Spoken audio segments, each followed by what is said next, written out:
This episode of Sideline Warning is brought to you by Roosport, makers of the original magnetic running pouch.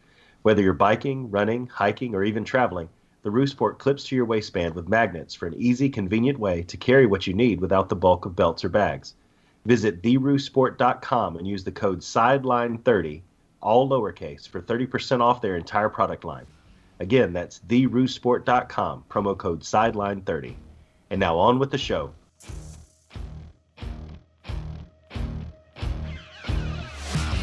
Ladies and gentlemen, this is Sideline Warning, the show where sports takes are sure to go way too far into the field. Here to recap this week's biggest and best sports stories are your hosts, Dave Adams, Ben Foster, and Adam Russell.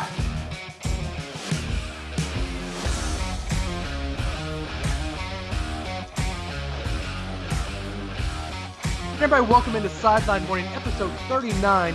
As always, you have the one, the only golden voice of the Southeast, Dave Adams, coming to you from Huntsville, Alabama. Like I've said before, it's more harvest, but still, guys, we are excited. College football is here. A couple of games happened last week, but who cares? Those are little minor teams. The main event is happening this week. But before we get into talking about the games, let me bring in my co-host, as always, from Birmingham, Alabama, Hollywood, Ben Foster. What's going on, Ben? Hey, Dave. I'm doing well. I just wrapped up a very good pizza dinner, and I am all full of pizza and pretty happy. Well, that's awesome. I don't see your Whataburger cup though. Well, that's because I went to a pizza joint. Have you ever had sausage and peach pizza? Sausage? That doesn't sound appetizing. It was like Conecuh sausage with Chilton County peaches. It was the most Alabama pie ever. So, a dessert pizza? No, it was sausage and peaches. You do like ham and pineapple. It was delicious. Hold up. Are you a pineapple on the pizza guy? Oh, definitely. Oh, I'm done with you, Ben. Okay. All the way from the House of Mouse, St. Cloud, Point Siena, Orange City, Palm Coast, Pine Castle, Longwood, Meadow Woods, and Mount Dora, Adam Russell. What's going on, Adam? I'm daydreaming of this Conecuh sausage and peach pizza because I, too, am a pineapple on the pizza guy. Y'all are dead to me. So. What are you... You think that a hot dog is a sandwich and you're a pineapple on the pizza guy? Yeah, most definitely. The best pizza around is pepperoni, pineapple, and jalapeno peppers. With a little bacon on top. All right, Ben. When you're in town, we're grabbing a pizza while you're in town. Well, funny you say that because I'm going to be in town this week. Who knew? Well, that is awesome. But before we get into that segue, y'all were also the same guy that said the jalapeno and chocolate and what was that crap y'all said y'all wanted last week? Oh, the weird recipe that was posted on your neighborhood message board, Adam. Yeah. Yeah, it was chocolate covered jalapeno stuffed with Reese's peanut butter kind of thing. Yeah, that doesn't actually sound good, but pepperoni and pineapple, now that's a good pie. Yeah. Y'all are just okay, fine. Okay, get back to the segue. You're going to be in town this week, aren't you, Ben? I'm going to be in Orlando and all of those other cities you named off, Dave, or at least some Alabama fans will be. I'm confident there will be at least one Alabama fan in each one of those Central Florida municipalities. Well, I guarantee you there'll be some Alabama fans in Lake Buena Vista and the House of Mouse. Wouldn't you think, Adam? I hope so, because my children like to eat. So everybody come on down. Well, guys, before we get into the Alabama talk, we did have Adam and I had an interview with the head of media relations. What is Mickey now? He's just got manager of marketing and communications for Florida Citrus Sports. Yeah, Mickey.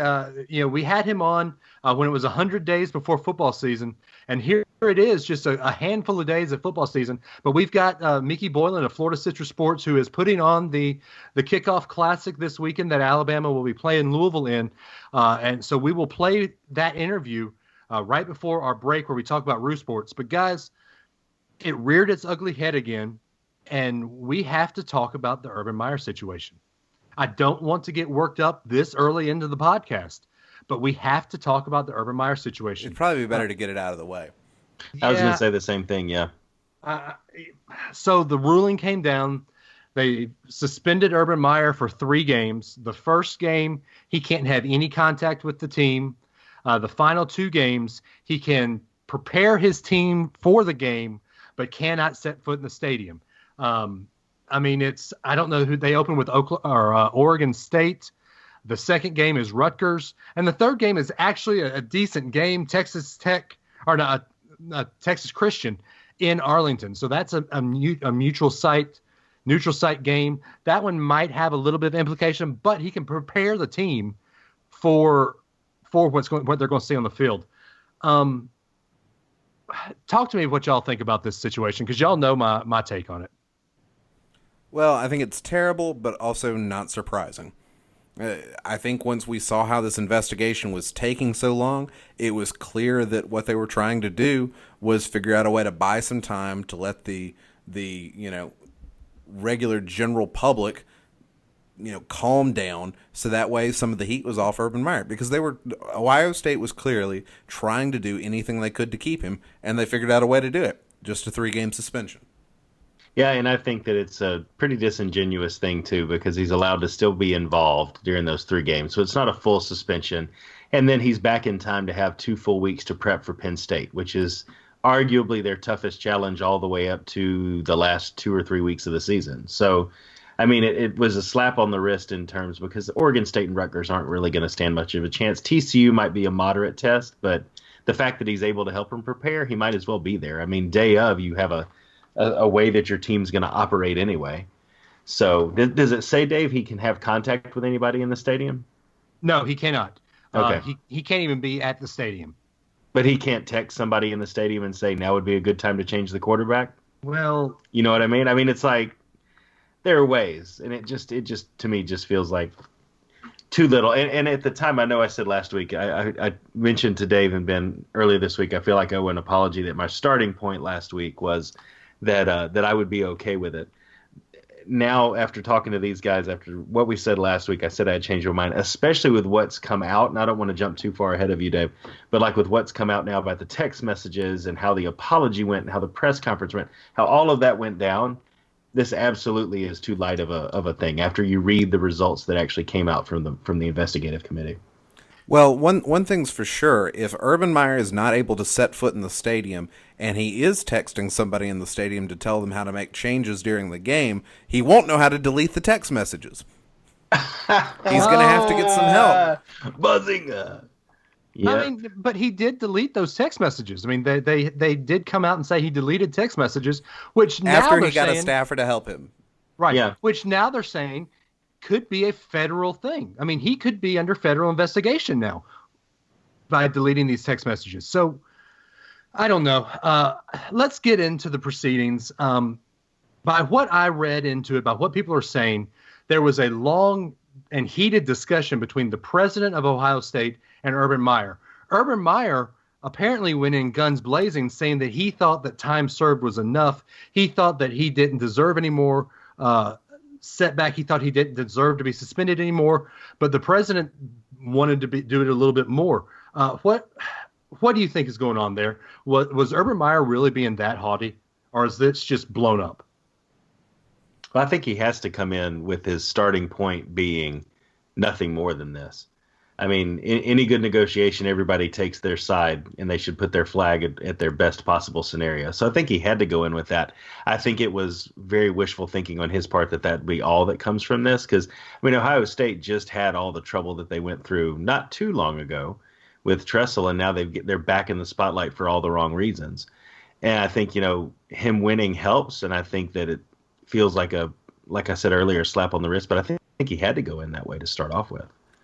The only way you demand leniency, like Urban Meyer was doing, is if you had just an enormous ego. And to me, it is shocking. It's almost unfathomable to think of a head football coach having a huge ego. That doesn't happen. Ben says tongue in cheek. That doesn't happen. That doesn't happen in college football. There aren't football coaches that have big egos and want special treatment and don't think the rules apply to them. This Urban Meyer's in a class by himself. Okay, so we're just going to pretend that Ben didn't say that. Let's get into a little bit of what came out Wednesday night when all the proceedings went on. One thing that I kind of harped on, and I put this on the Sideline Morning Twitter at SW The Show. Basically, the report came out. This is a direct quote from the report.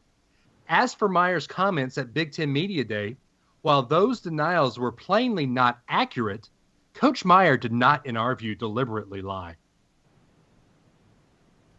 That is the biggest reflection. That statement right there, that conclusion that was drawn, is the biggest reflection of the difference between an internal investigation and an external investigation.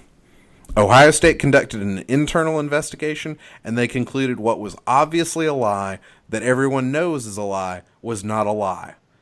That is what an internal investigation does. There is no way you turn that over to people that are truly outside of the Ohio State ecosystem, and they come to that same conclusion. Yeah, I agree, because this whole thing was I'm sorry, Adam. I'm a huge fan of Disney, but this whole thing was a Mickey Mouse court. I mean, this was one of the worst situations Ohio State could have been in. Yet, I'm going to make this reference. I'm a big fan of the show Suits.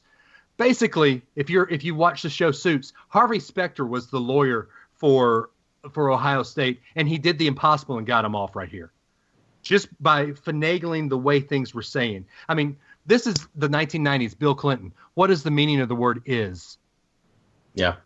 It just didn't jive to me that they were saying things like a few red flags and, we never noticed. And you look at what's in that report and what the dude did at the White House, what the dude was having shipped to the facilities, what he was doing in the facilities in, I don't know if it was spare time or on work time, but it's just the behavior that was exhibited that in just 2 weeks they were able to write up a full report on. Those aren't hidden whispers and rumors and red flags. Those are things that were widely known that they allowed to continue to happen. And Urban Meyer didn't fire the guy until it hit the media. And just like the report said, guy walks up to him on the field and says that was a, quote, a bad article. And now all of a sudden they're taking action on it.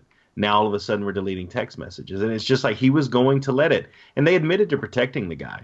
And Urban Meyer and the administration were going to let it go on as long as they could get away with it. And when they realized they weren't going to get away with it, they took action. And that, for me, is where it's terminable offense for me, that it should be more than 3 games. Because it's like we said last week, if it was recruiting violations and it had gotten to the point where they had lost control and were allowing it to happen willingly, he'd lose his job for that. This is much worse than that.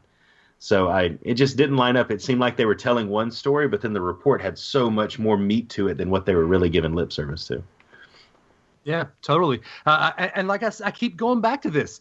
This was basically Ohio State trying to spin the story where nothing happened. I mean, we keep pointing back to this. 5 years ago, Ohio State, maybe a little bit more, I think it was 5 or 6 years ago, Ohio State fired a guy for allowing players to get tattoos and allowing players to sell jerseys for merchandise or something like that. That was nothing truly illegal. I mean, against NCAA regulations, but nothing illegal. This is taking someone's life into their hands, and they're putting football actual criminal charges involved. Yes. Right, exactly. And they're saying that Urban Meyer did, quote unquote, enough. Okay, fine. Urban Meyer did enough. Let's move on. When Urban Meyer goes up to talk, he was lifeless. He was reading a statement. The biggest mistake he did was he opened it up to media questions. Yep. And of course, one of the first questions out there, what do you have to say to Courtney Smith right now? That night, on the media stand, with cameras blazing in his face, any one of the three of us would have said, I would like to right now apologize to Courtney Smith for my actions, for the school's actions, for what has taken place. What did Urban Meyer do? Direct quote, well, I have a message for everyone involved. I'm sorry we're in this situation. When y'all were teenagers and your father or mother came to you and said, hey, I've caught you in a lie. I've caught you in a situation. When you say I'm sorry flippantly, what was the very first thing your parents said to you? Are you sorry, or are you sorry you got caught? Yeah. That statement right there was, I'm sorry I got caught. Well, and it was also just such a canned message. It showed how much like they had to prepare Urban Meyer just to get through that, and it just further reinforced, the same Urban Meyer that barges into the president's office and says, "This is ridiculous. I don't need any punishment whatsoever." That was the same Urban Meyer that was still in there apologizing in that press conference. It was a guy who was saying, I don't really feel like I did anything wrong. And so I'm just going to say whatever I have to get out of here, and then I'm done. During that same press conference, Urban Meyer apologized to the Buckeye Nation 3 times. Yep. 3 times. 0 times to Courtney Smith or her children. Now, a couple days later, Urban Meyer wrote a note in some media thing saying, "I would like to say how sorry I am to Courtney Smith and her children for what they have gone through." After virtually every media outlet criticized him for mishandling it. So it's it's like, did you really mean any of this, or are you just saying it because you had to say it? So he's taken action only after everybody's caught him and called him out for it. It's the same thing over and over and over again. And I think it just boils down to the fact that's been laid bare at the end of all this is that players getting tattoos equals NCAA violations. NCAA violations equal no bowl games, cut scholarships. In other words, they cost the university money. A criminal charge against one single coach and his wife doesn't cost the university anything, especially since they terminated him, but we get to keep all the pieces in place that allow us to win ball games. And that's what it comes down to at the end of the day, is money and ball games. That's what the university leadership cares about more than anything else. And they've made it clear. And they tried really hard to spin it, and it didn't spin. It just didn't at the end of the day. No. In fact, what it did is it made Ohio State even more the villain than what they were in the media to begin with. I, as an Alabama fan, I used to not even care about Ohio State. But because they hired Urban Meyer, I hate them now because there's no lie. I've always hated Urban Meyer. When he was at Florida, I thought he wasn't a good guy. But now I have a true reason to hate Ohio State, to hate Urban Meyer, and Ohio State did this to themselves. If they had done the right thing and fired Urban Meyer and showed everybody that college football is what college football is, a fun thing to make the university money. We understand it's all about money, but it is still a fun thing, and people's lives are at stake here with this situation. I would have been okay with Ohio State, and I would have given them the pass and given them the benefit of the doubt. But now they've gone above Auburn on my hit list of teams I hate. And that's strong words for me. Well, I think Ohio State is trying to make some sort of long-term bet here that whatever short-term pain that they're going to endure for the next few weeks, most of the season, perhaps all of the season, will not matter if Ohio State has a successful season on the field. They have made some sort of calculation. That's not my math, it's their math. And I think they're saying if Ohio State can make it to the playoff, if they can win a championship, it will more than justify this temporary pain, this media, all of the negative media attention that's hit them in the past few weeks. But I don't know. I don't think people forget this stuff that easily. There's some things that can be swept under the rug and dismissed and you forget about. But I'm not sure this is the kind of thing that Ohio State, that the general public is going to forget about Ohio State, especially since right after the news broke, Brett McMurphy was tweeting until like 2 o'clock in the morning. Yeah, literally. Hey guys, guess what? I've got extra information. And we don't know what else Brett McMurphy's got. He may have more info that he rolls out through the rest of the season.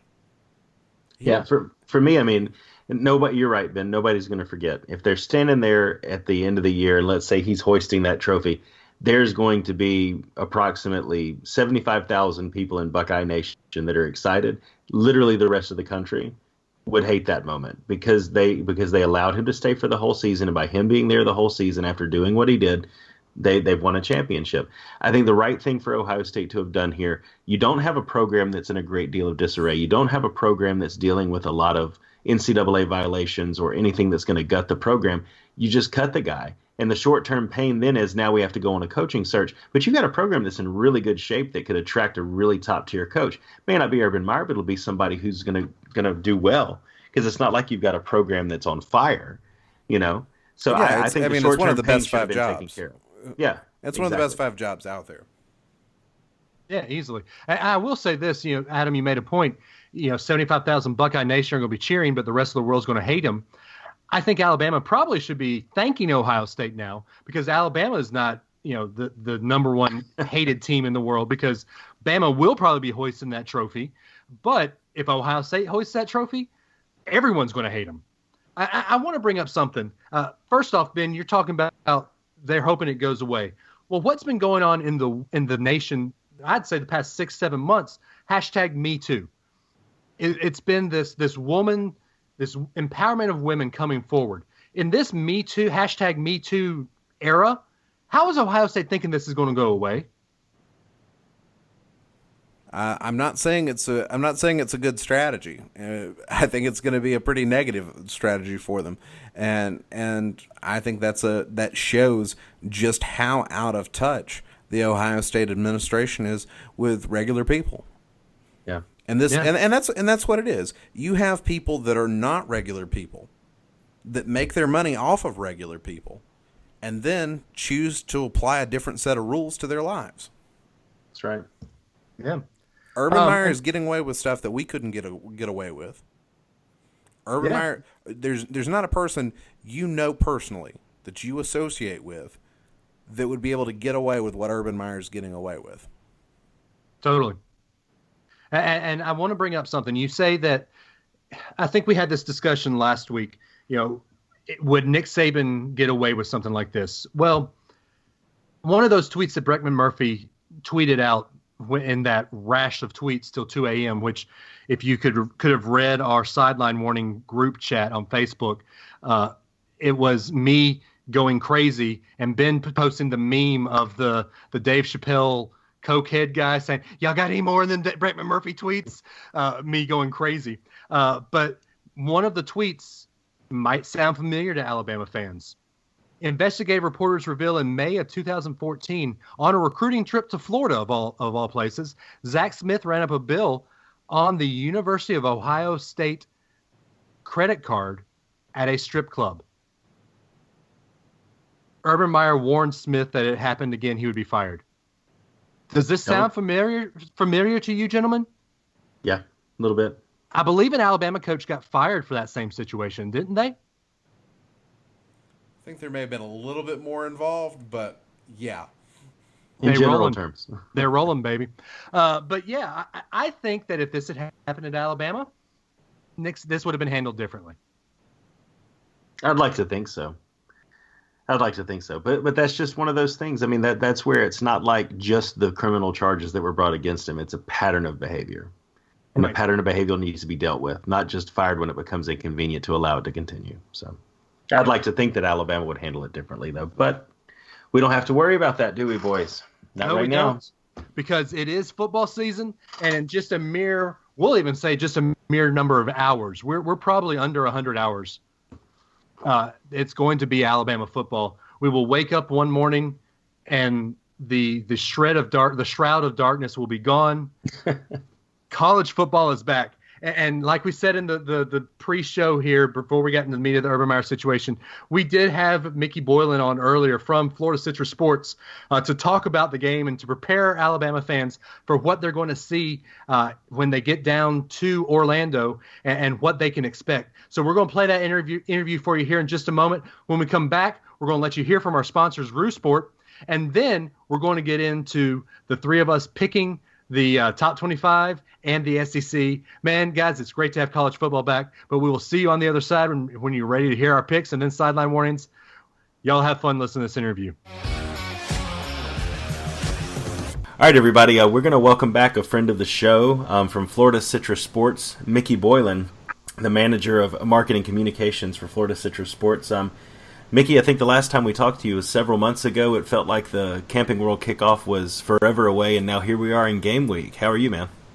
I'm doing great. Appreciate you guys having me back on here. And you're right. It was it felt like a long time ago, but we're game week now. We're ready to go.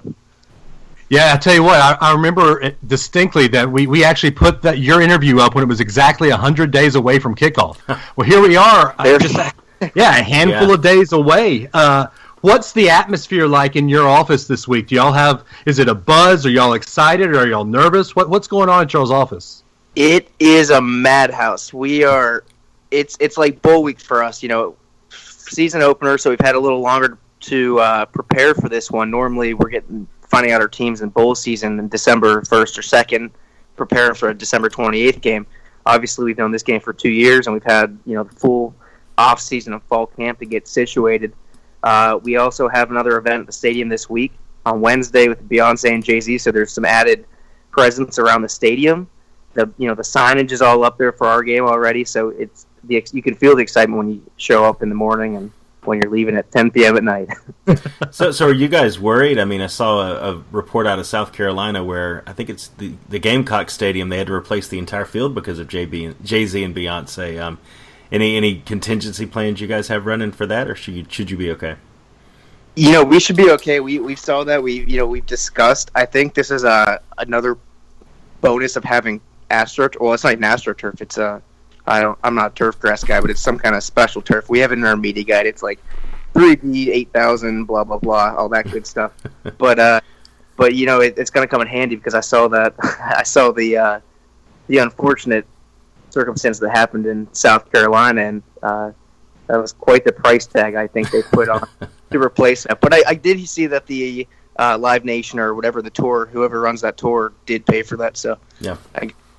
As long as it's there for the first game for them, good for them. We're recording on Tuesday. It's tomorrow, right? The concert?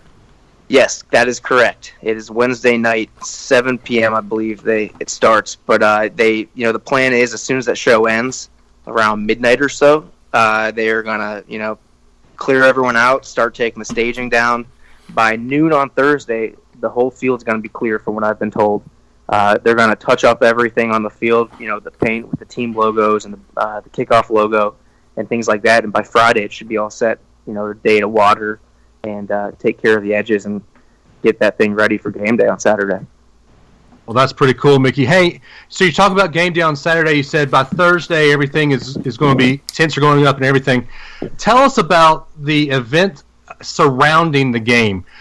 So Alabama fans are coming down. Alabama and Louisville fans are coming down probably as early as Wednesday or Thursday. So tell us what you have going on the end of the week before the ball game for football fans coming down. Absolutely. Orlando is the tourism capital of the world, and obviously plays a big part in our country overall. People coming here every day, every week, and all that. We have packages up on our website, campandrollkickoff.com, right now that are giving discounted prices to theme parks, whether it be Disney or Universal, some restaurants, some other entertainment options around the city that fans coming to town can utilize. We also have quite a bit of fun events, family-oriented events on game day before the game, with it being an 8 p.m. kickoff. You can come downtown at parking lot's open at noon. Parking lot's open at 10 a.m. The downtown shuttle to the stadium opens at noon, but Church Street will be locked and loaded with a block party where they'll block off the brick road. They'll usually have a stage up there with some music. There will be vendors on the streets. That whole street is lined with bars and restaurants that will be, live. It's first full college football Saturday this season, so those early games will be on TV everywhere. Fan Fest starts at 4 p.m. that day, right outside the stadium on the west side. There's going to be games, vendor sponsorship activations, food, drinks, different kids' carnival games and stuff like that. So that'll be going on from 4 p.m. until 7 p.m. and then leading into kickoff at 8 p.m. And there are tailgate opportunities for both fan bases, right? Absolutely, yeah. So Alabama's alumni tailgate is actually on Church Street, which is downtown, about 2 blocks away from where the shuttle takes you to the stadium. Louisville's alumni tailgate is going to be in FanFest. They have their own section of FanFest blocked off where their Louisville fans can go over and hang out with other Cardinals. Yeah, great. And how have ticket sales been looking? I mean, I imagine that it's getting pretty close in. People are shoring up their final plans for those who are late deciders. How can people look for tickets, parking, that type of stuff? Absolutely. Tickets are really picking up the last month or so. have gone a lot quicker now that everyone's getting into fall camp. Some other seasons are winding down. Best place to get tickets is Ticketmaster, which is our official ticketing partner. You can go to Ticketmaster.com and search Camp and Roll Kickoff, and that'll bring up all sorts of options. You can go sidelines, end zone. There's club seats still available. You can pick your sideline. Alabama's on the east, Louisville's on the west. All the options are right there on Ticketmaster. You can see a map. You can pick your exact seat. It's can't get much easier than that. And if you're looking to go more of a package or a hospitality route, there's Prime Sport, which is a ticket option that's utilized at a bunch of different bowl games and other different event sponsorship type things, where you can book your ticket along with a hotel stay or your ticket along with a hospitality pass and things like that. So you have several options, all of which can be found on our website's ticket page. So, Mickey, you talk about tickets. How's the parking situation for Alabama fans and Louisville fans coming down? Are there specific parkings around the stadium, or do you suggest that people come down and use the public transportation and park further away from the stadium? Great question. Parking, it's limited around the stadium, but there are quite a few lots. Obviously, those are the most popular lots for the tailgates and stuff like that. So it's first come, first serve, and we are sold out of those right now. So unfortunately, if you haven't got your pass already, you're not going to be able to get there with your car itself. You'll be able to take the downtown shuttle, however, which is quite a nice option too. You park downtown, taxi downtown. You can use the Sunrail, which takes you from I think 3 or 4 different cities around Orlando straight to downtown. Get off and hang out there. The shuttle takes you directly from Amway Center to Camp and Roll Stadium. Roads are blocked off, so you don't have to worry about any kind of pedestrian or traffic like that. It'll just drop you off right a block from the stadium, and you're good to go. Okay, cool. That's awesome. Yeah. Yeah. Go ahead, Adam. I cut you off. Yeah. So I mean, is there with the game itself? We talked before. Florida Citrus Sports is a much broader organization. I wanted to take a few minutes while we've got you here to kind of bring that up again. With this game, we talked about tickets. There's a different way, I think, since the last time we talked, that people can engage with Florida Citrus Sports and attend some of the events called Stadium Pass. Can you tell us a little bit about that? Absolutely. Yeah, you're right. It's brand new. It's been out for, I want to say, a month or maybe a little over a month now. And actually the first event as part of Stadium Pass is tomorrow night with the Beyonce and Jay-Z concert. Stadium Pass is the best way to put it is think of your team's season ticket package. Just like your college, whether it be Alabama, Louisville, UCF, whatever it is, they usually have 6 or 7 home games a season. Well, the Stadium Pass is Orlando's season ticket. So all 6 major events that come to Orlando this year can be purchased through this one pass. And this one pass isn't up in peanut heaven or ever. It's a field level in the end zone. It'll get you the Beyonce Jay-Z concert. It'll have the Camp and Roll Kickoff. It'll have the Camping World Bowl, the Citrus Bowl, Monster Jam, and the NFL Pro Bowl. All 6 of those events for just $399. And, it's not, while it's Orlando season ticket, if you don't live in Orlando, that's fine. A lot of these events are pretty close in proximity. So say you want to just go to the 2 bowl games and make a bowl week New Year's celebration kind of thing out of it, you can get a bowl game package where it's just those 2 games for a prorated price. So no matter, what your liking is, any one of those events you want to put together, you can do so. Now, Mickey, is this going to be an every year thing, or is this something that you're just offering this year in this kind of sporting event season? Absolutely. No, this is the plan for moving forward each year. The last 2 years we've had bundles where we put together the Pro Bowl and the 2 bowl games, or we put together an ACC championship the year we hosted that with the bowl game.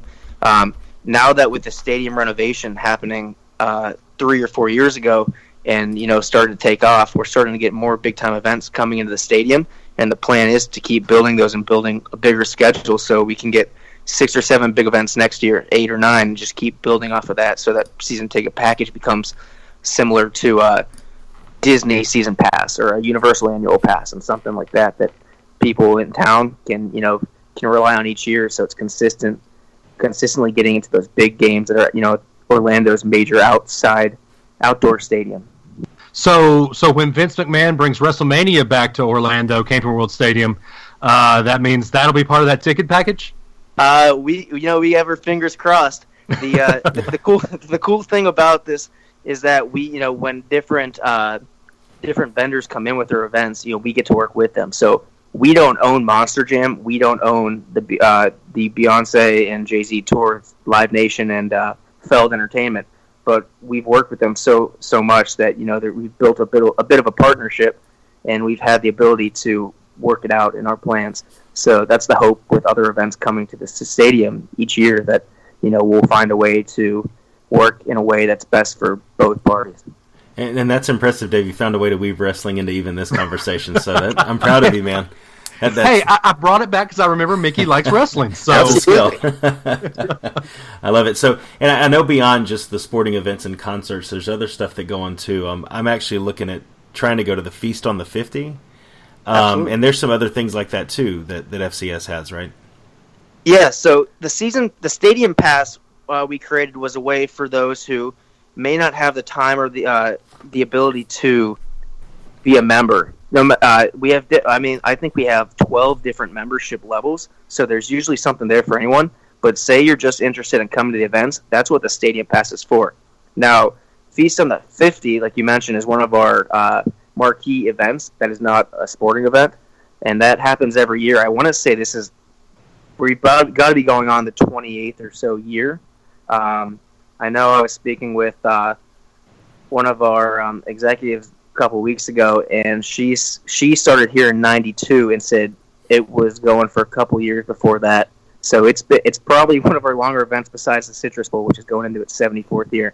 And what Feast on the 50 is it's your one big tailgate. Everyone's on the field. It's open to the public. We have Bud Light trucks. We have Orlando food caterers, restaurants, all that come out in the 50-yard line and set up shop.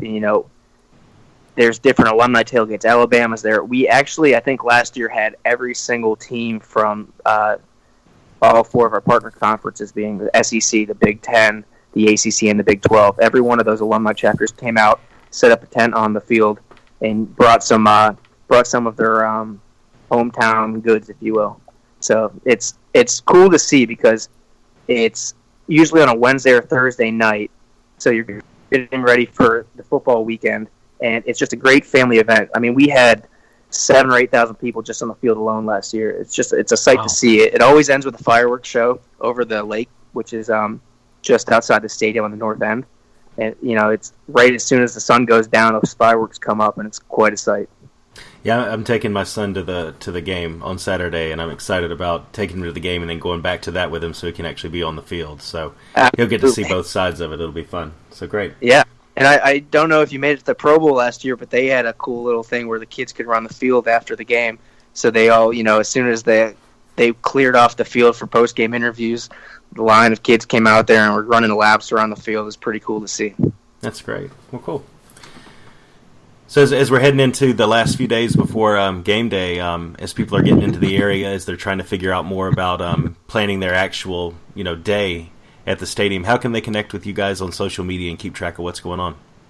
Absolutely, we're all over it. Whether it's the Camp and Roll Kickoff, we're on Twitter at CW Kickoff and Facebook at Camp and Roll Kickoff, and then Florida Citrus Sports, where you can learn about and follow all of our events, is at FC Sports and at Florida Citrus Sports on Facebook. And also, we're on Instagram, which you can find behind-the-scenes stuff for all of our events, including this Saturday's game, and that is at Citrus Sports. Awesome, Mickey. Hey, before we let you go, I know you're not going to give us a straight answer, but what do you expect for Saturday's game? You know what? I can't wait. When the original line came out, it was a whitewash. I think Alabama had a 30-point line or something like that, and I think it's slowly gone down. But after fall camp stopped and after fall camp ended and they started doing these some more media and press conferences, and you've seen the confidence that Louisville's put out there, I can't wait to see what happens on Saturday, because Bobby Petrino guaranteed a win. A couple of the wide receivers from Louisville said they can take care of the Alabama secondary. Obviously, Alabama's defending national champs and ready to go as always. Nick Saban's, always has a team fundamentals and focused on the game at hand. So you're not going to get too much bulletin board material out of them. But I'll tell you what, the excitement coming out of this from these last 2 weeks is it's going to be a good game. You know, it helps that it's 8 p.m. under the lights. We got on ABC with ESPN's A team of Fowler, Herbstreit, and Maria Taylor. It's just oozing with excitement. Sure is. Well, Mickey, hey, we appreciate you coming on with us, and if there's anything we can do for you guys, let us know. And hey, maybe towards bowl season when another SEC team comes into the Citrus Bowl, because I hope it's not Alabama, but maybe when another SEC comes on, we can have you back on to talk more about what you guys are doing for the bowl season. Absolutely. I'd look forward to that. Well, Mickey, we really appreciate it, and I know you're not going to say it, but roll Tide. All right, take care. Enjoy Saturday. Right, yes, sir. Hope you all enjoyed that Mickey Boylan interview and me going off about Urban Meyer. But now it's time for the thing that we've been missing for months. This is Adam's first time. Oh, I've been waiting for this. We are going to pick football games, ladies and gentlemen. We've picked who we think is going to win the SEC West and East. We've done all that for as much as we can, but now it's time to do the actual picks. And this year we're going to bring something special. Last year we just did it for fun. This year we're going to do it and keep records. There will be an actual record of this. And Adam says he has a good spreadsheet. I'm going to do it by pen and paper. But Ben, you are the pick guru. Bring us with the picks. Here we go. How good does this sound? This Thursday night. Doesn't that sound good? This Thursday night, 6 p.m. Central, we can, technically, I guess the season already started. Jacksonville State has a loss, but realistically, the season starts Thursday, August 30th, and it starts with Adam's favorite team, UConn, taking on UCF, the number 21 team in the country. Who do you guys like in this matchup of the Americans? I'm going to pick UCF to win this just because it's against UConn. If they had anybody else, I'd have to go against them, but I got UCF winning this. All I'm going to say is I agree. I think UCF will begin a march to another undefeated national championship season right here with this win over UConn, defending their title. Adam is sending me a death stare. Adam's not going to respond at all.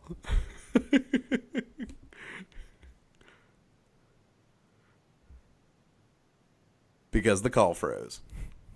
Yep.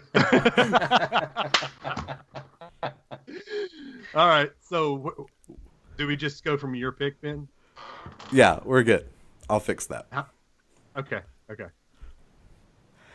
So then, that's the Thursday game, and we've got a little action on Friday. You don't normally get a top 15 team playing on a Friday night, but that's what you have happening in East Lansing as Utah State takes on number 11 Michigan State. Do you guys like Sparty in this game? I'm going to take Sparty just because I don't think Utah State's going to be much of a threat to them this year. So I'm going to take Sparty. Yeah, I agree. Michigan State's going to handle it pretty easily. Yeah, I think you got to go with Michigan State here. If they don't win that one, there's some serious problems in the Big Ten. There is also another couple of games on Friday night. Western Kentucky takes on number 4 Wisconsin. How do you feel about those Badgers? I got to take Wisconsin on this. I don't think that we're going to be in discord on this one either, guys. Yeah, as much as I disagree with the number 4 in front of Wisconsin, I think they're going to win this one, no problem. Yeah, there's if you're picking against Wisconsin, you've got something wrong with you in this matchup. All right, also at that same time, San Diego State taking on number 13 Stanford. Correct me if I'm wrong. Didn't Harbaugh coach at San Diego State before Stanford? Is this like a mini? Sounds about right. A mini Harbaugh bowl? It might be. As much as I think Stanford's overrated this year, I got Stanford winning this game. Yep, Stanford all the way. Well, I'm sticking with you guys. There's nothing too questionable here. I'll go with Stanford as well. All right, Saturday morning, Columbus, Ohio. Oregon State takes on the number 5 team in the country, the team that says winning is everything and other things aren't as important, Ohio State. Who do you guys pick in this game? I'm going to pick the Ohio State Black Eyes. Black Eyes. Just making sure y'all heard what I said. Yeah, they're going to grab Oregon State by the throat and shake them around a little bit.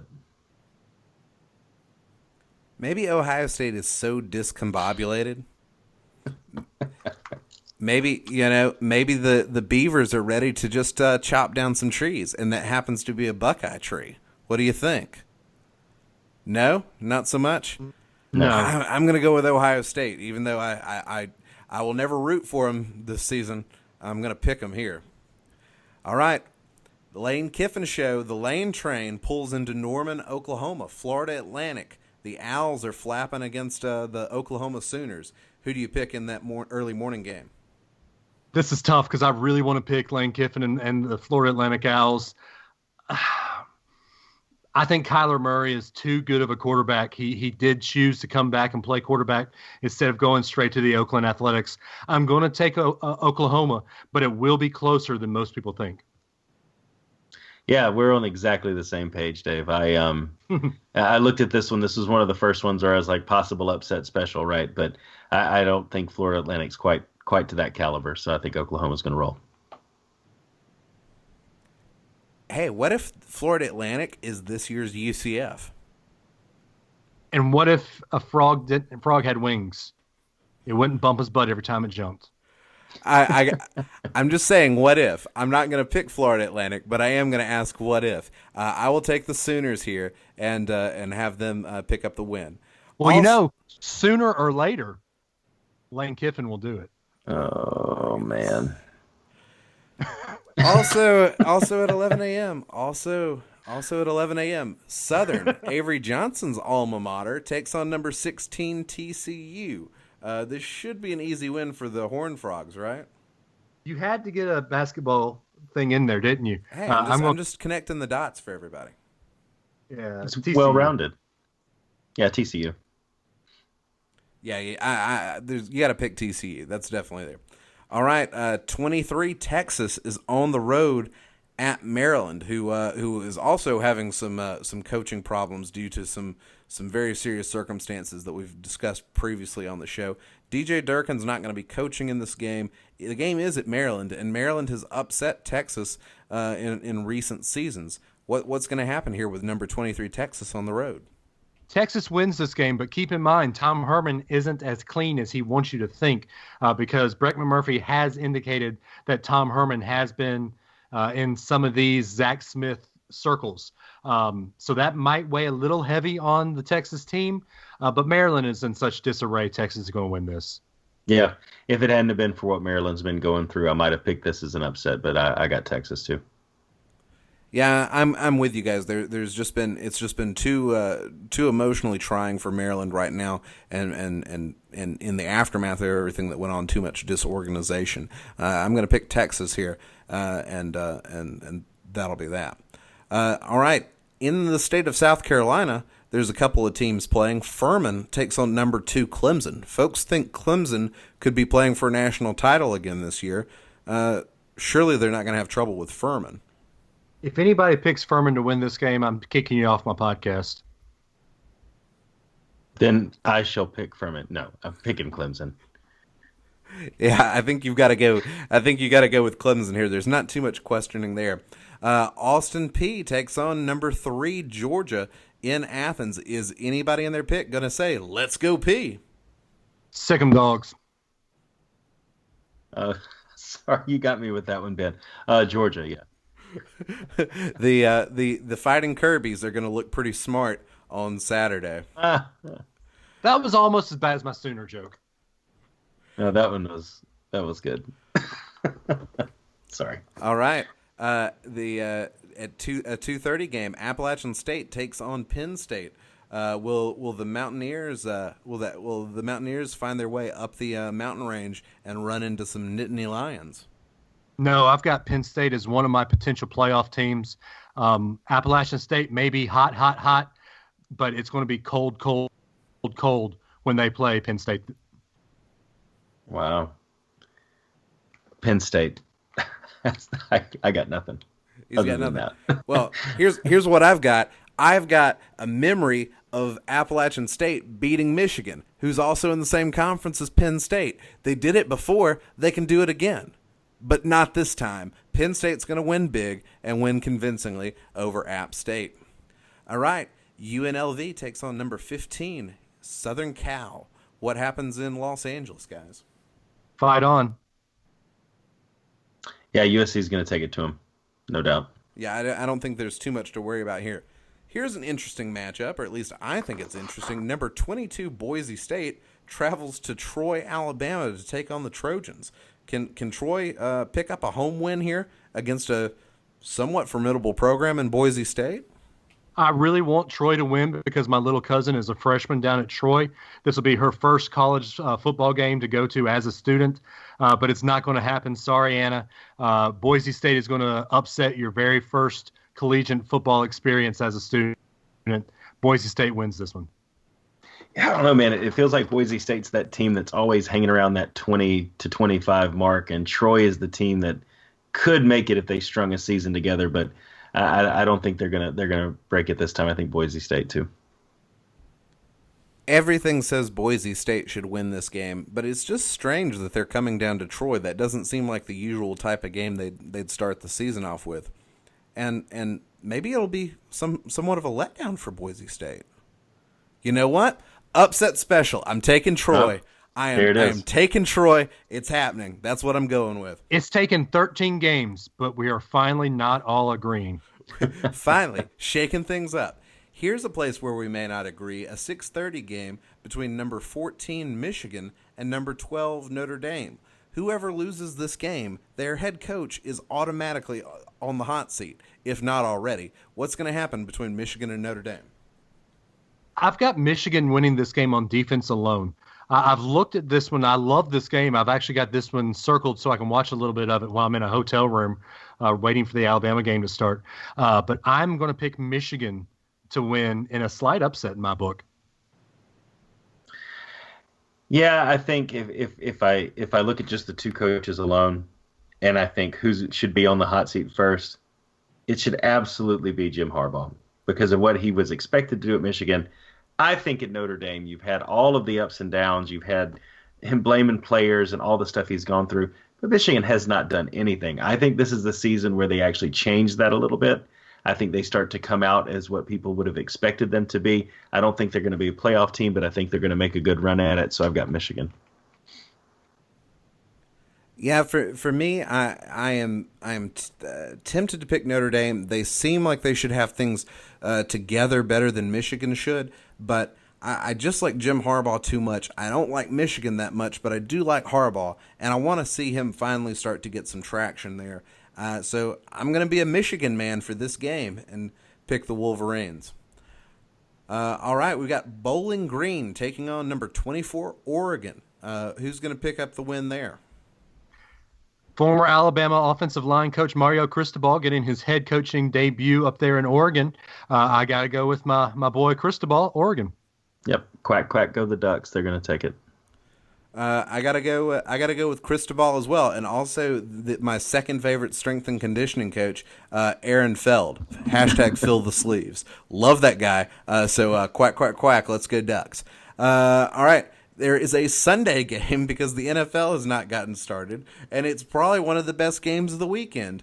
Number 8 Miami taking on number 25 LSU. They're playing this game in the Cowboys Stadium, AT&T Stadium in Arlington, Texas. Who do you guys pick for this one? LSU is overrated at number 25. Miami is overrated. I think both of these teams won't be ranked at the end of the season. That's going to be my hot take. But of the two teams, I think Miami is a little bit better because I think Orgeron is not a good head coach. I'm taking Miami in this one. Yeah, I agree. I've seen some of the odd stuff come out and actually pick LSU, a lot of the computer simulations and stuff like that. But I think Miami's just going to be too much for LSU. I don't think Coach O is quite going to be able to pull it off for them this year either. So Hurricanes are going to take it. I think Mark Richt is doing some really great stuff down there in Miami. But I think Coach O knows the magnitude of this game, and I actually think LSU might have a slight edge in having just overall better athletes than Miami. I'm going to take LSU, and Coach O's going to have a chance this season. So I'm going to take LSU right there. All right, we've got a Monday game. Number 20, Virginia Tech, taking on number 19, Florida State, battling it out for position in the ACC. Who do you like? I like Willie Taggart with his first game at Florida State. I think Florida State is going to surprise some people this year. They won't be a playoff team, but I like Florida State winning this one. Yeah, I see it a little bit differently. I don't think Florida State's going to live quite up to the expectations that people would hope with what Jimbo Fisher left behind. I've got Virginia Tech in this one. It's very tempting to pick Virginia Tech, but I'm going to say Florida State is the better team, plus a home field advantage. I'm going to go with FSU.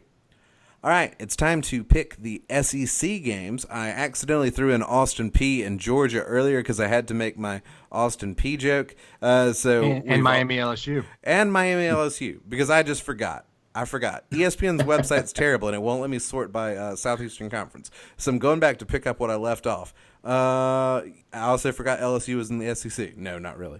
All right. There is the CBS game, Tennessee taking on West Virginia in Charlotte in Bank of America Stadium in what I'm going to dub the Excitement Bowl after the photo came out of Jeremy Pruitt and Dana Holgerson sitting together at a table looking like they were the happiest guys ever. Have you guys seen this photo? Oh, no, I have not.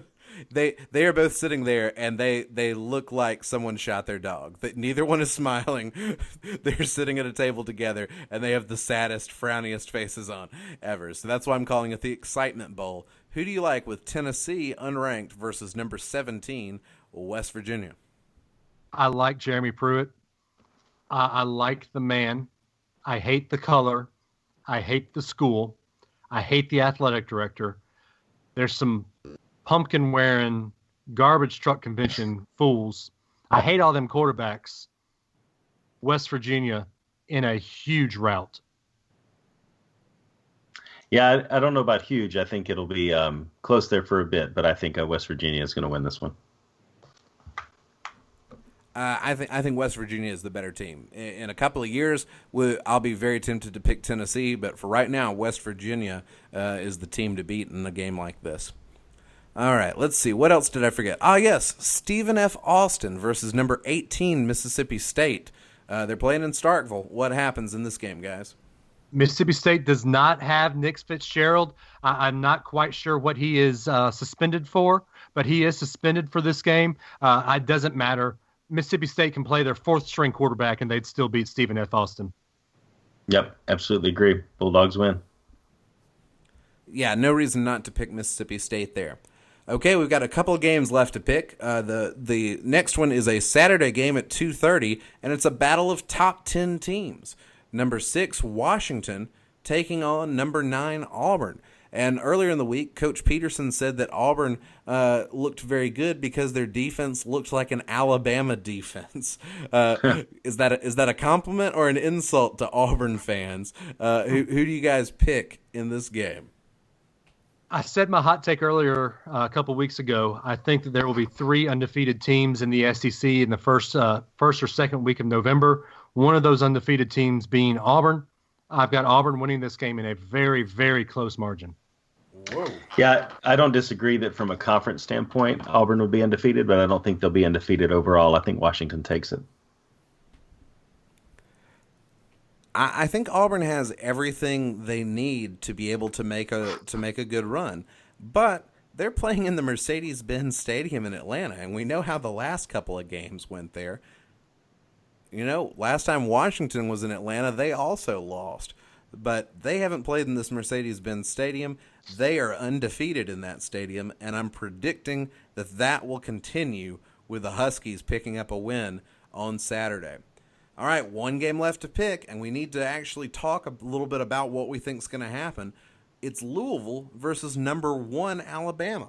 It's pretty rare to start the season ranked number 1 and then finish the season ranked number 1, but Alabama's done that before.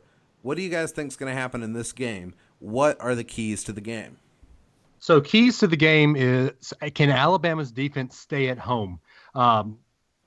Petrino likes to run the score up. He likes to do a fast-paced run and gun, throw them and kill them offense. If Alabama's DBs can play like the 5 stars they are, this game's going to be a rout.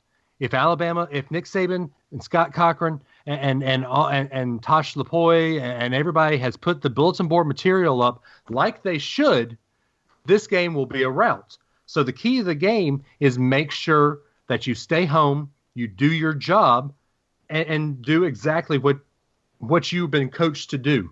Alabama, if we had talked about this game and done our keys to the game 4 or 5 weeks ago, remember I said this was going to be a high-scoring affair. I'm backtracking on this now. All of this bulletin board material that Louisville has been giving Alabama, it's going to make Alabama come in and play mad. It's going to be a rout. I'm going to say 58-21, Alabama. 58. That's a lot of points. 58-21. Whew, all right. Double down. We're going to see Mac Jones in this game at the beginning of the fourth quarter. Dave, could you just say that Alabama is going to be a failure this year? That would make me feel very good about this game. Alabama's secondary will be a failure. There we go. That's what I needed. All right, Adam, what have you got for us? Yeah, I think if Alabama comes out firing on all cylinders, I think that the first quarter is going to tell the tale here. If the first quarter Alabama comes out and the offense clicks and we don't, do any, because Dave, I know you've said a couple of times we're going to start Jalen just so that we can say we started Jalen, right? Mm-hmm. If we come out and we put the best people in and we just start executing from the start and our defense shows up from the start, I think it could be a rout. I think if by the end of that first quarter it still feels like Louisville's hanging in there, I think we might be in for a shootout. I actually think it'll be a 2-score win for Alabama, something along the lines of like a 35-24. But I think we're going to need at least 3.5 quarters to put it away. So what was that score again, Adam? 35-24. 35-24. That's very different than Dave's score. All right. I'm trying to visualize the game, and a score is rising to the surface. Let's see what I've got here. The key to this game is going to be the key to all the games this season, and it's going to be staying healthy. Alabama's already a little thin at linebacker. That's the same thing that held Alabama back last season. They've got to stay healthy and keep guys from getting injured. But in the process, you can't play soft. Speaking of defenses, Louisville doesn't have one. They've got a new defensive coordinator, but ever since Bobby Petrino came back for his second round at Louisville, they have been horrendous on defense, and they haven't been able to stop anybody. We don't know who the starter's going to be. We don't know who the starting quarterback, whether it's going to be Jalen or Tua. It's a toss-up, and it doesn't matter in this game. It's going to matter later in the season, but it doesn't matter here because Louisville can't stop whatever's coming, and they don't know what's coming. So it is hard for me to think that Alabama's not going to put up a pretty number. The question is, how much can Louisville score on Bama's defense? I'm looking at a number, and I'm going to say 56-17. I think Alabama's going to win and win convincingly. Wow. And the only reason Louisville's going to score is out of sheer mercy. And that's you it. Laughed at my 58-21? I didn't laugh. I just said, hey, it's a lot. But I'm with you. I think it could be. I think Alabama can really do a lot of damage because there are so many ways to score quickly and pick up big yardage. Alabama's got an amazing receiving core. Jalen's healthy. Jalen can run down the field. Tua's healthy. Tua can throw it down the field. There's just too many weapons on offense. And Louisville doesn't have a defense. So big wins are what I think are in store for on Saturday. All right, those are the picks. And now it's time for a few sideline warnings. Go ahead, Ben. Tradition states you go first. Well, I am ready to go because as we speak, I am sitting here taking a look at the Atlanta Braves on the old television, taking a look at the standings, and I see the Braves' magic number is somewhere in the neighborhood of 27. That's a pretty nice thing. It's not September yet, and the Braves' magic number is 27. They have a lead in first place of 4.5 games over the Phillies, and it's an exciting time to be a Braves fan. And I just want to tell folks, don't forget about that. don't forget about baseball. While we've got all of this football excitement bubbling up, Labor Day weekend is a great time to be checking out some baseball games. Not just the Braves, some of these other races that are hot. But don't forget about baseball. There's a great product on TV almost every night. So enjoy your football this Saturday, but don't forget the Braves have got something really special going right now, and you don't need to miss out on that action. Well said. Baseball is still around. There's still another month and a half left of baseball. Probably 2 months when you count the postseason. So baseball is still here. There's 17 games over 500. Did you think we'd be saying that when we picked No, the I didn't. season? No way. No, I had the Braves third place in the East. Wow. We could be talking about the Braves going deep. Could you imagine an Atlanta Braves Boston Red Sox series? That'd be too much fun. Well, dude, sort of. What if, let's just throw in the hypothetical machine here. What if at the end of the season, we're talking the Atlanta Braves winning the World Series and Alabama winning the national championship? It would be we'd have a 3-hour-long podcast just to get everything out, man. It'd just be around the clock podcasting.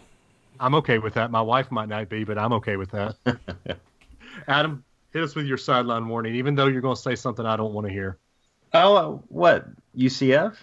You don't want to hear that? Happy about UCF doing something. Well, check it out, man. Listen, I've had some passionate rants on this very podcast about our Golden Knights here in Orlando, but I actually want to thank them and thank the NCAA.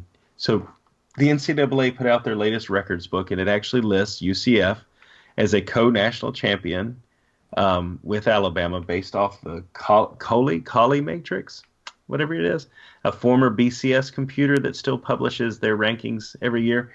And it's called the Collie matrix because it's run by an actual dog. What's that, Lassie? It's UCF exactly undefeated. Lassie is picking it, or it might be Reveille, the Texas A&M mascot. Yeah, there you go. And so now that you've allowed the Collie Matrix to name a national champion and you've listed it in the records book, we can claim all 17 of ours and nobody can say anything. And here's why.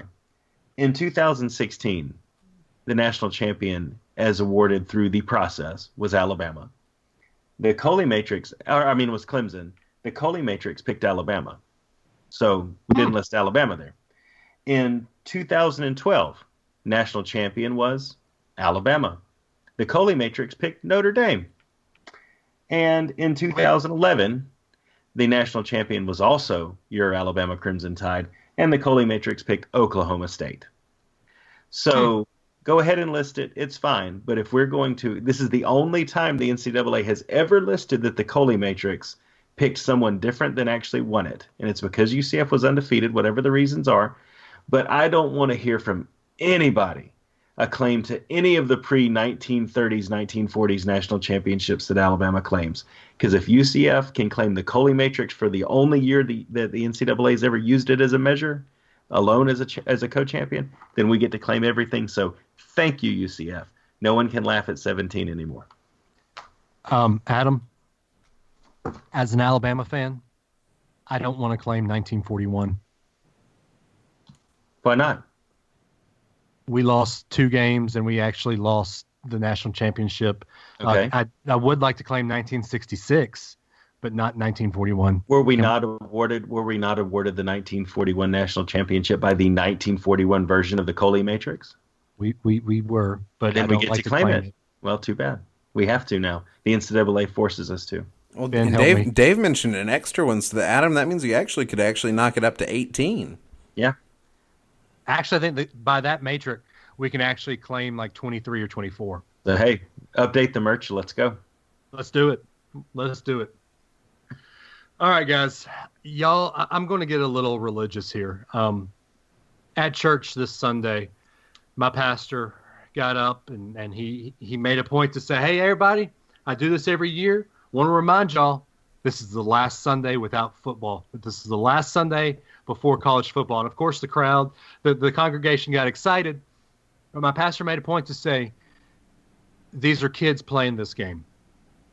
This is a fun pastime. I want you to remember something. God put this on this earth to be something that we can enjoy, but make sure that you aren't worshiping the created, but you worship the creator. Don't make football a little g God and put it in place of the big G God that we all worship and know that is the Father and the creator of this earth. I'm at fault for this. I think Adam and Ben would probably admit that sometimes we can let it get out of hand. We have seen what man can do when they put football in front of anything else. Look at Ohio State. Look at Urban Meyer. We fought them for it. We get red in the face saying how bad they have done with college football. But guys and gals, this is still a game played by young men who are younger than you, most of you. Remember what it is. It is fun. It's a fun pastime. It's something to get our mind off of life for 3 hours. But remember, it's not the only thing.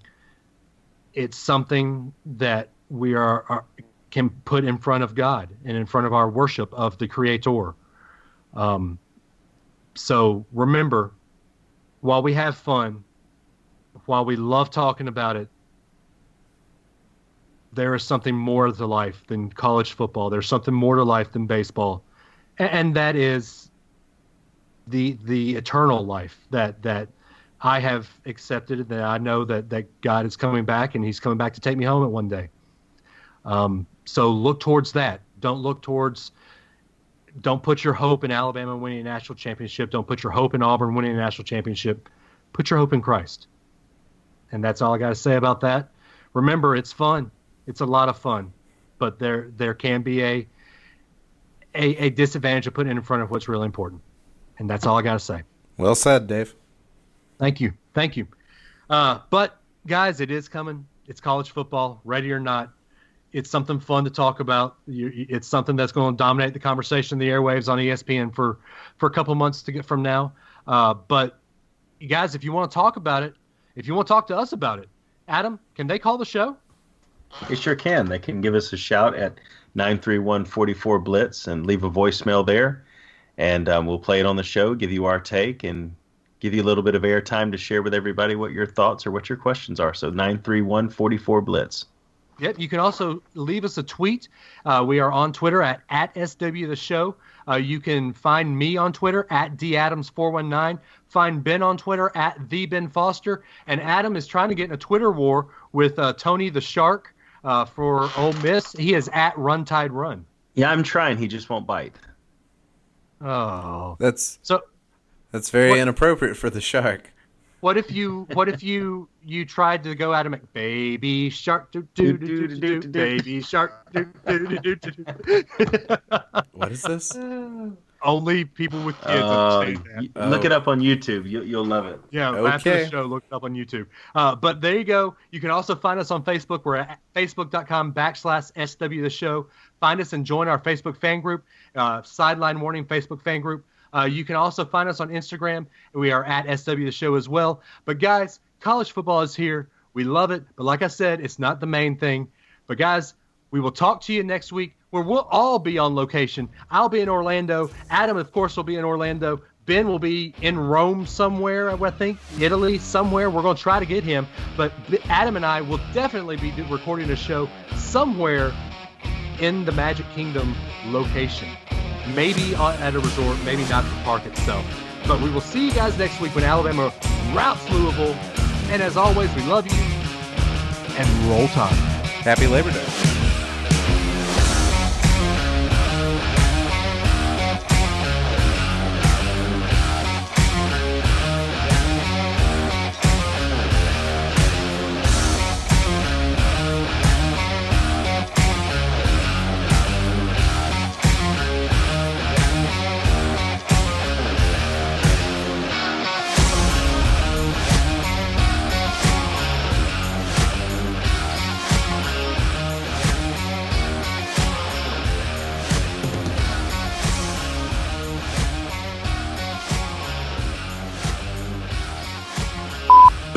This would be great outtake material.